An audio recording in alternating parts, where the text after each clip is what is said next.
Hair কেয়ারের ভিডিওটা post করার পরেই তোমাদের অনেক কিছু কোয়ারিজ ছিল যে আমি কী স্পা ইউজ করছি, কিভাবে ইউজ করছি। আজকে সব কিছু ডিটেলসে তোমাদেরকে শেয়ার করব।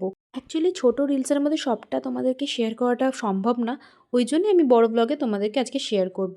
তো আমি সেদিনকে হেয়ার কেয়ার করছিলাম, মানে হেয়ার কেয়ারের মধ্যে আমার এক এক দিন এক এক রকম থাকে।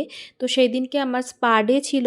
তো এখানে সবার ফার্স্টে বলে দিই স্পাটা আমি কিসের ইউজ করছি। স্পাটা অক্সিগ্লোয়ের স্পা ক্রিম এটা, আর এটা আমি নায়কা থেকে পারচেস করেছিলাম। 500 গ্রামের ছিল, আর টাবটা মনে হয় আন্ডার 300-ই প্রাইস ছিল। আমার ঠিক এক্স্যাক্ট প্রাইসটা মনে নেই, তবে ওই রকম 280 বা 290 এরকম কিছু একটা প্রাইস ছিল। আর অনেকটা কোয়ান্টিটি থাকে জানো তো, আর অনেক দিন চলে যায়, ওই জন্য আমি এটা ব্যবহার করি। আর এটা ভীষণ ভালো আমার রেজাল্টও পেয়েছি, সেই কারণে এটা ব্যবহার করি। আর দেখো ফার্স্টে আমি কিভাবে ব্যবহার করছি। ফার্স্টে হচ্ছে আমি চুলটাকে সেকশন করে নিয়েছি। আর চুলটা কিন্তু অবশ্যই পুরোপুরি ক্লিন হওয়া দরকার, মানে তোমরা আগের দিন পারলে শ্যাম্পু করে রাখবে আর পরের দিন হচ্ছে স্পাটা ইউজ করবে। দেখো চুলটা দুদিকে ভাগ করে নিয়ে আমি একটা একটা করে সেকশন ওয়াইজ কিন্তু স্পা ক্রিমটা লাগিয়ে নিচ্ছি। আর ভালো করে কিন্তু একদম মাথার থেকে পুরো লেন্থ পর্যন্ত কিন্তু স্পা ক্রিমটা লাগাচ্ছি।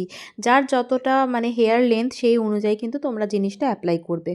গোটা হেয়ারে অ্যাপ্লাই করার পর আমি এরকমভাবে একটু মাসাজ করে নিই। তোমরা চাইলে মাসাজ যে ব্রাশগুলো রয়েছে সেগুলো দিয়েও কিন্তু মাসাজ করতে পারো। একটু পরে তোমাদেরকে দেখিয়ে দিচ্ছি, ওটা যেহেতু আমার বাথরুমে থাকে তো সেই কারণে আমি আর এখন ইউজ করিনি, একেবারে স্নানের সময় ইউজ করব। মাসাজ করে নেওয়ার পর দেখো চুলটাকে এভাবে বেঁধে নিয়েছি, কারণ এরপর দিতে হবে হচ্ছে হট টাওয়াল। তাই জন্য আমি আগে গিজারটাকে অন করতে যাচ্ছি।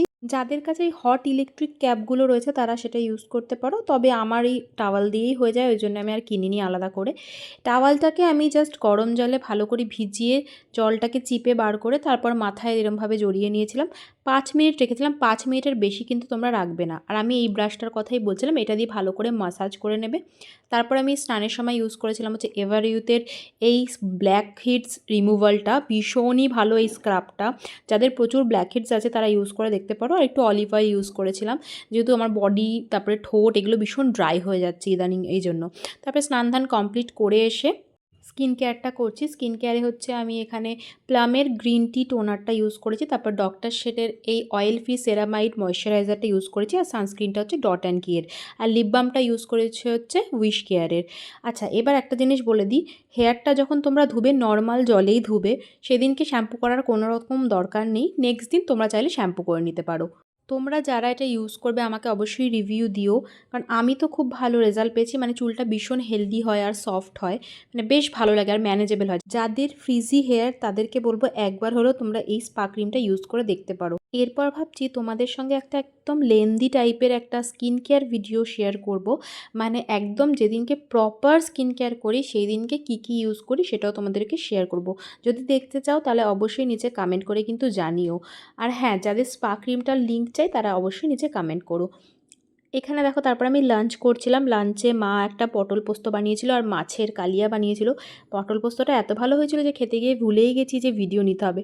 তারপর তো লাঞ্চটা কমপ্লিট করে একটু ফল খেয়েছিলাম, আর সন্ধ্যেবেলা এই স্ন্যাক্সটা এখন আমি খাচ্ছি। ভীষণ ভালো লাগছে জানো তো খেতে, কিছুই না, ডিমের ওপর জাস্ট শসা পেঁয়াজ কুচিয়ে গোলমরিচ আর নুন দিয়ে ভীষণ ভালো লাগে। খেয়ে দেখো কোনো দিনও যদি এরমভাবে না খেয়ে থাকো।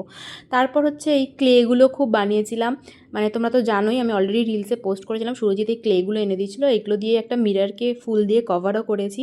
জানাবে কোনটা ভালো লাগছে সব থেকে তোমাদের। আজকের ভিডিওটা এইটুকুই, দেখা হচ্ছে নেক্সট ভিডিওতে। টাটা।